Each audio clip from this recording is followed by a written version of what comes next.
बिस्मिल्लाहिर्रहमानिर्रहीम। अस्सलामु अलैकुम वरहमतुल्लाहि वबरकातुहू।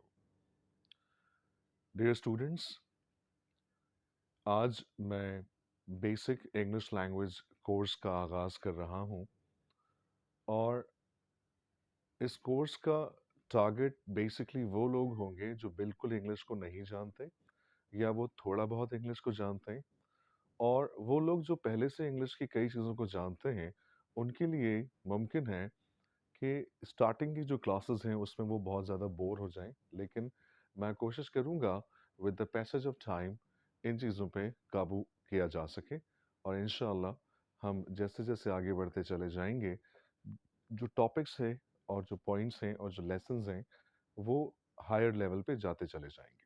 लेकिन चूंकि मैं इस कोर्स को डिज़ाइन इस तरह से मैंने किया है कि मैं बिल्कुल बेसिक लेवल से आगाज़ करूं और एडवांस इंग्लिश लैंग्वेज कोर्स तक लोगों को लेकर जाऊं।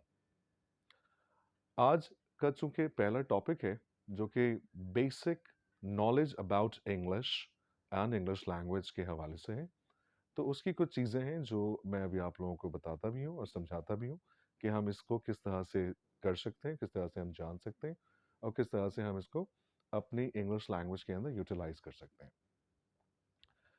अ, लेकिन यहाँ पर मैं आप तमाम लोगों से एक बात करना बहुत ज़रूरी समझता हूँ, वो ये कि इंग्लिश लैंग्वेज अगर आप सीखना चाहते हैं वाक़ई में, तो सबसे पहली चीज़ वो ये है कि आपको डेडिकेशन शो करनी पड़ेगी, नंबर 1। नंबर 2, आपको मतलब बहुत बहुत बहुत दफ़ा आपके साथ ऐसा होगा कि people around you, a lot of people around you, बहुत सारे लोग आपके इर्द-गिर्द, वो आपका मज़ाक भी उड़ाएँगे बहुत सारी चीज़ों को लेकर, लेकिन आपने उनको इग्नोर करना है। नंबर 2, इंग्लिश लैंग्वेज से थोड़ी-सी आपको मोहब्बत करनी पड़ेगी। मैं समझता हूँ कि अगर आप वाक़ई में सीखना चाहते हैं, तो मोहब्बत से 2 कदम आगे आपको इंग्लिश लैंग्वेज से इश्क करना पड़ेगा। दूसरा, आप कभी कोई गलती करते हैं अगर इंग्लिश लैंग्वेज लर्निंग में, लर्निंग फ़ेज़ के अंदर, तो आप उससे परेशान हरगिज़ ना हों। क्योंकि गलती से ही हम सीखते हैं। जितनी ज़्यादा हम गलतियाँ करेंगे, उतना ज़्यादा हम सीखेंगे। तो लोग क्या कहेंगे, इन चीज़ों को आपने इग्नोर करना है। तो आज का जो हमारा टॉपिक है, वो है basic knowledge about English language. Let's see.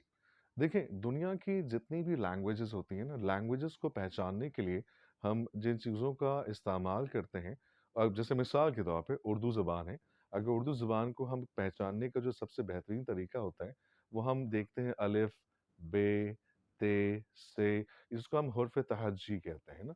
तो इन जब भी हम किसी रिटन स्क्रिप्ट को देखते हैं जिसमें हुर्फ़ तहज्जी का इस्तेमाल हुआ हुआ हो, तो उसको हम उर्दू ज़बान कहते हैं।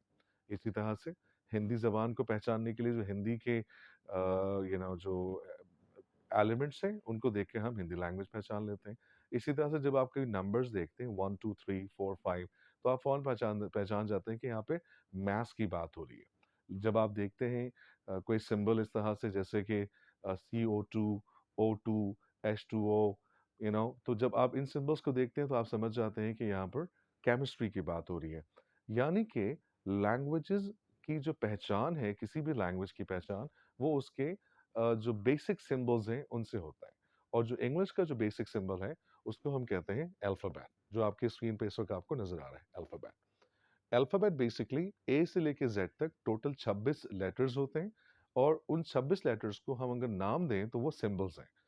ये कौन से सिंबल्स हैं? ये ऐसे सिंबल्स हैं जिनकी मदद से आप इंग्लिश लैंग्वेज को आइडेंटिफ़ाई कर सकते हैं कि इंग्लिश लैंग्वेज अ, दुनिया में कहीं पे भी ए से लेके ज़ेड तक के लेटर्स अगर किसी रिटन स्क्रिप्ट में इस्तेमाल हुए हुए हों, तो आप उसको बआसानी पहचान सकते हैं कि वो इंग्लिश लैंग्वेज है। तो इनको हम सिंबल्स कहते हैं। अच्छा, टोटल इसमें जो हमारे पास लेटर्स होते हैं अल्फ़ाबेट के अंदर, वो 26 हैं। अच्छा, उन 26 को अगर मैं ब्रेक करूँ, तो उस ब्रेक करने के दौरान आपको पता चलेगा कि हमारे पास इसमें से 5 लेटर्स ऐसे हैं जो कहलाते हैं vowels. Again I am repeating, they are called vowels. कुछ लोग हमारे यहाँ उसको वॉवल्स कहते हैं, वॉवल्स, जो कि सही साउंड नहीं है। इसका सही साउंड है वावल्स। तो वो कौन से हैं? आप कहीं नोट करना चाहते हैं तो उसको लाज़मी नोट डाउन भी कर लें, ये आपकी नॉलेज में इज़ाफ़ा होने वाला है। ए, ई, आई, ओ, you. A, E, I, O, you को हम लेटर्स कहते, सॉरी, वॉवल्स कहते हैं, यानी कि वावल्स कहते हैं। ए, ई, आई, ओ, यू को हम वाउल्स कहते हैं। तो टोटल हो गए 5। अब 26 से निकाल दिया 5 तो हमारे पास बच गए 21। अब 21 में से 2 और निकलेंगे जिसको हम कहते हैं सेमी वाउल्स। वो कौन से हैं? वो है वाई और डब्ल्यू। ये 2 लेटर्स ऐसे हैं जो कि सेमी वाउल्स हैं। ठीक है जी? और इसके अलावा जो बाकी 19 बचे उनको हम कहते हैं कॉन्सोनेंट्स। तो टोटल हमारे पास 26 लेटर्स हैं, इनको 3 हिस्सों में तोड़ा जा सकता है। 19 consonants, 2 semi vowels and 5 vowels. I hope you all understand what I am talking about. तो ये 26 लेटर्स हैं। अच्छा, जब इन लेटर्स को हम अलग-अलग इंग्लिश में इस्तेमाल करते हैं, तो उनको नाम दिया जाता है लेटर का। ये आप देख सकते हैं बोर्ड के ऊपर। जब आप इन अल्फ़ाबेट को अलग-अलग इस्तेमाल करेंगे, तो इसका नाम दिया जाता है लेटर का। अब लेटर मिसाल के तौर पे ए अकेला अगर इस्तेमाल कहीं पे हो रहा है, तो वो अल्फ़ाबेट नहीं कहलाएगा। वो अल्फ़ाबेट एक पूरे ग्रुप का नाम है बेसिकली। तो उस ग्रुप में से निकला हुआ एक आइटम वो लेटर कहलाता है। जिस तरह से ए है, एस है, टी है, एक्स है, वाई है। ये किसी सीक्वेंस को फ़ॉलो नहीं करते आम तौर पे, लेकिन अल्फ़ाबेट सीक्वेंस को फ़ॉलो करता है ए से लेके ज़ेड तक। जब वो अलग-अलग इस्तेमाल होना शुरू हो जाएँ, तो उनको हम क्या नाम देते हैं? लेटर का नाम देते हैं। और अगर इसका नाम मैं आपको बताऊँ, लेटर की तारीफ़ अगर समझाऊँ, तो बेसिकली वो कैरेक्टर्स हैं। अब कैरेक्टर्स क्या चीज़ है? हमें कैरेक्टर्स को समझने की ज़रूरत है। कैरेक्टर्स बेसिकली इंग्लिश लैंग्वेज के अंदर या आम ज़िंदगी में कैरेक्टर किसको कहते हैं? इसका उर्दू तर्जुमा अगर मैं कहूँ कैरेक्टर्स का, तो वो होता है किरदार। अब किरदार किसको कहते हैं?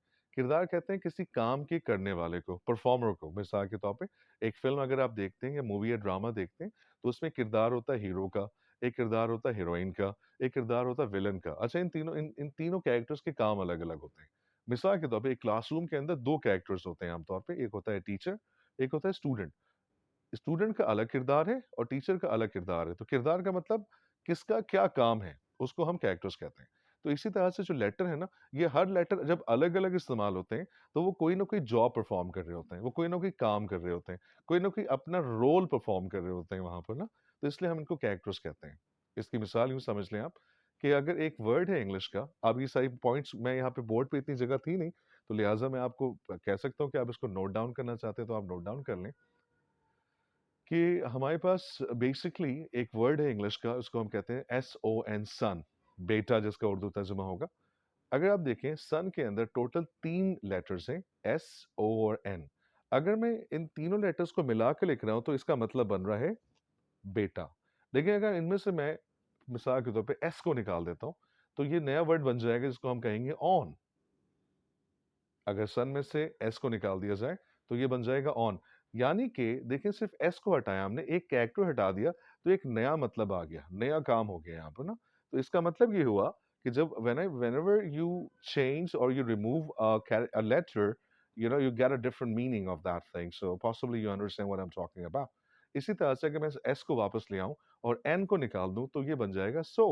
यहाँ समझने वाली बात यह है कि हर लेटर का एक काम है और हर किसी का अपना-अपना एक मजबूत वहाँ पर एक हिस्सा है, एक कंट्रीब्यूशन है एक वर्ड के अंदर। किसी को भी अगर हम थोड़ा-सा आगे-पीछे करेंगे, तो सारी की सारी चीज़ें हमारी चेंज हो जाएँगी। उम्मीद करता हूँ आपको मेरी बात समझ में आ गई होगी। अब जो थर्ड आइटम है उसको कहते हैं वर्ड। वर्ड क्या है? जब आप 2 या 2 से ज़्यादा लेटर्स को आपस में जोड़ देते हैं, 2 या 2 से ज़्यादा लेटर्स को जब आप आपस में जोड़ देते हैं, तो इसको हम कहते हैं दिस इज कॉल्ड वर्ड। अब वर्ड क्या चीज है? Group of letters plus meaning. मिसाल के तौर पर अगर मैं एक वर्ड आपको मिसाल दूं, जैसे अभी मैंने आपको सन की मिसाल दी, इसी तरह से एक और मिसाल देता हूं, बुक। BOOK, book. ये 4 लेटर्स को मिलाया तो एक वर्ड बन गया। लेकिन वर्ड बनने के लिए शर्त यह है कि ये मतलब भी दे। जैसे बुक का एक मतलब है जिसको हम उर्दू में किताब कहते हैं, इसी तरह से चेयर, इसी तरह से टेबल, इसी तरह से कार। कोई भी ऐसा ग्रुप ऑफ लेटर्स वर्ड नहीं हो सकता जिसका कोई मतलब ना हो। मिसाल के तौर पे अगर मैं कहूँ CTN, CTN, ये तीनों का अगर मिला भी दें तो ये वर्ड नहीं बनेगा क्योंकि कोई खास मतलब ये नहीं दे रहा है। अब अगले टॉपिक पे चलते हैं, that is called sentence. Sentence किसे कहते हैं बेसिकली हम?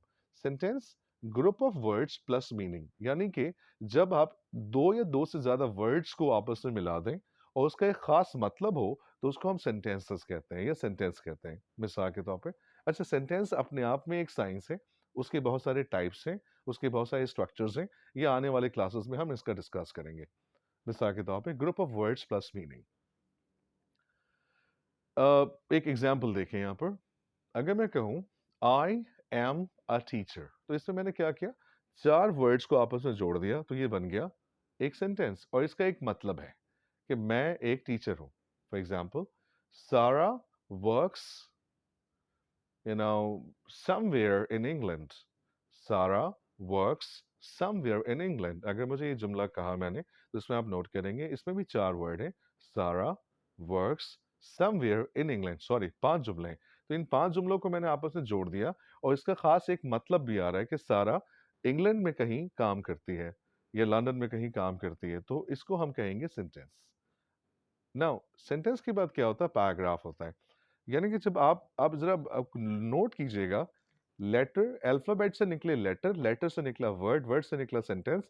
अब जब बहुत सारे सेंटेंसेस को आपस में हम जोड़ देते हैं तो वो बन जाता है पैराग्राफ। लेकिन पैराग्राफ के लिए शर्त ये होता है कि ये एक ही खास टॉपिक के ऊपर 2, 3, 4, 5, 6, 10 जुमले हो सकते हैं, लेकिन टॉपिक एक ही रहेगा। टॉपिक आप चेंज नहीं कर सकते। मिसाल के तौर पर, अगर मैं एक पैराग्राफ लिखना है मुझे टाइगर के ऊपर, तो मैं कैसे लिखूंगा? For example, tiger is an animal, it lives in jungle, it hunts, it eats flesh, it is a very fast animal, it is very furious animal. आपने नोट किया होगा, ये मैंने कुछ 6-7 सेंटेंसेस बनाए, लेकिन ये सारे के सारे सेंटेंसेस एक खास टॉपिक के ऊपर था, वो था टाइगर। तो पैराग्राफ के लिए शर्त ये होता है कि आप जितने भी सेंटेंसेस उसके अंदर लिखेंगे, वो सारे के सारे एक खास टॉपिक के ऊपर होने चाहिए। अगर ऐसा आप नहीं करेंगे तो ये आपका मामला यहाँ पर खराब हो जाएगा। Now next item, next item क्या है हमारे पास? ऐसे। ऐसे किसे कहते हैं? अब अगेन मैं वापस लेके जाऊंगा, अल्फाबेट से निकला लेटर, लेटर से निकला वर्ड, वर्ड से निकला सेंटेंस, सेंटेंस से निकला पैराग्राफ और पैराग्राफ से निकलेगा ऐसे। जब आप कम से कम 3 पैराग्राफ एक साथ कहीं लिख देते हैं, जिसमें एक इंट्रोडक्शन हो, एक बॉडी पैराग्राफ हो और एक कंक्लूजन पैराग्राफ हो। रिपीट कर देता हूं, ऐसे के लिए कम से कम 3 पैराग्राफ होना चाहिए। एक इंट्रोडक्शन पैराग्राफ होता है उसमें, एक बॉडी पैराग्राफ और एक कंक्लूजन पैराग्राफ। अगर किसी भी ऐसे के अंदर अब कहीं भी आप देखें 3 पैराग्राफ किसी एक टॉपिक के ऊपर, रिपीट, हाँ ये बहुत इंपॉर्टेंट है। Number of paragraphs about one particular topic is called essay. Repeating again, number of paragraphs about one particular topic is called essay. So that's one thing. और essay के अंदर मिनिमम 3 पैराग्राफ्स होना शर्त है। अगर आपके essay में 3 पैराग्राफ्स नहीं हैं, तो ये कभी भी essay नहीं हो सकता। उम्मीद करता हूँ आपको मेरी ये बात समझ में आ रही होगी। तो ये बेसिक चीज़ों को जानना इसलिए बहुत ज़रूरी है। ये बिल्कुल बेसिक नॉलेज मैंने इस वक़्त आपको दिया है अबाउट इंग्लिश लैंग्वेज। ये बिल्कुल स्टार्टर है। यूँ समझ लें कि मैं स्पून फीड कर रहा हूँ इस वक़्त, एंड आई एम जस्ट, और मैं उर्दू ज़ुबान का इस्तेमाल इसलिए ज़्यादा कर रहा हूँ ताकि मैं अपने तमाम स्टूडेंट्स को समझा सकूँ, मैं कहना क्या चाहता हूँ, मैं बताना क्या चाहता हूँ। और आज की इस वीडियो के अंदर मैंने जितनी भी बातें की, उन तमाम चीज़ों को मैं उम्मीद करता हूँ आप लोग कहीं नोट डाउन भी करेंगे। And whenever and then if you have any questions about any of the thing, you can always ask in the comment section as well. तो ये हो गया सारा कुछ। कोई भी सवाल हो आप इसको मुझसे लाज़मी पूछें, और कोई कमेंट करना चाहते हैं आप कमेंट कीजिए, और फिर अगले लेसन में हम मुलाकात करेंगे इंशाल्लाह। हम कोशिश तो ये होगी कि मैं रोज़ाना एक लेसन या एक लेसन हम रोज़ाना एक लेसन में यहाँ पर आप तमाम लोगों से शेयर करूँ, लेकिन मसरूफियत कुछ ज़्यादा है ज़िंदगी में। I am not sure exactly if it's possible और not, but let's see.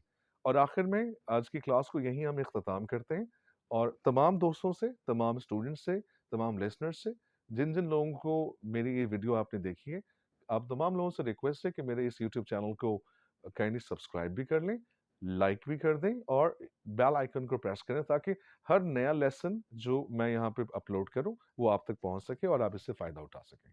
Thank you so very much. जज़ाकल्लाह।